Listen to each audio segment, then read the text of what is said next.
Welcome back for another QNT price update video, and in this video I will be sharing the next key areas of support that QNT needs to continue holding above, and also give you my pullback target areas.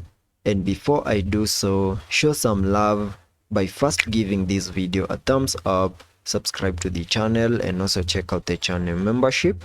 And at the time of this recording, QNT is holding below the 20-day MA here on the 4-hour chart, which is now acting as a resistance for us to continue gearing up. We have also lost a significant area of support at around the $100 mark, which is now acting as resistance. And the next key area of support that I'm keeping my eyes on is at around the $97.3 mark, where we can find support. And there are chances that as long as the $97.3 mark continues to hold, QNT can give us another bounce back to the upside, breaking above resistance above the $100 mark, maybe with a retest. And once the retest is in and a success, then we can get above the $105 mark in the next coming hours. And the worst case scenario is that in case we lose the $97.3 mark, then I will be expecting lower prices, and those lower prices can be given using the Fibonacci's. And to use the Fibonacci's, I need you to first understand that QNT gave us a significant low at around the $84.5 mark down here before we saw this massive push to the upside, breaking above significant areas of resistances in a move that gave us a high above the $110 mark.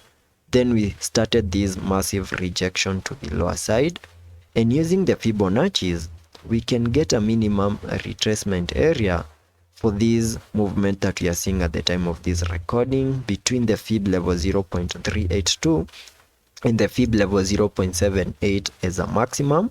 And I can highlight that target area here on the charts between the $100 mark and the $90 mark. And what that means is that in case we continue seeing further breakdown, losing the $97.3 mark, then that will be suggesting that we can easily get to the $94.3 mark, which is the Fib level 0.618.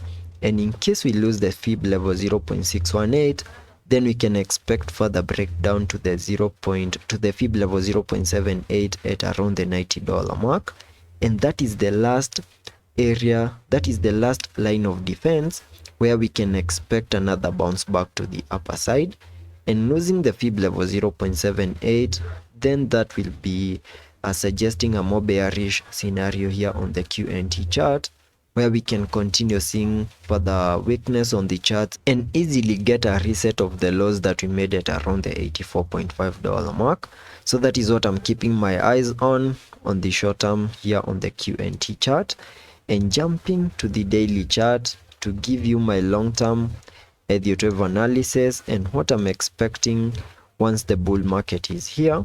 Here on the daily chart, you can easily see that QNT gave us a bear market low at around the $40.1 mark, and afterwards we picked in a 5-wave structure, having the wave 5 giving us a high above the $229 mark, completing the formation of this wave 1 to the upper side.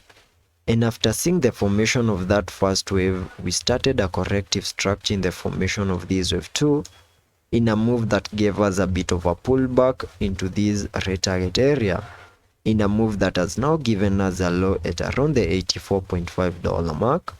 And there are high chances that we have now bottomed out in the formation of that wave 2, and QNT is now ready for a massive pump in the formation of this wave 3. And the minimum target areas for that wave 3 can be given by connecting the trend-based Fibonacci from the low of the first wave to the high of that wave 1, then dragging the fibs to the low of the second wave.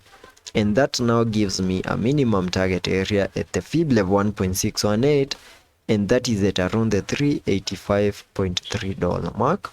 And that is the minimum that I can expect QNT to do in the formation of that wave 3 once we see a reaction of our target area down there and start an impulsive move in the bull market. So I hope that video was of much help to you, and I hope to catch you in the next one.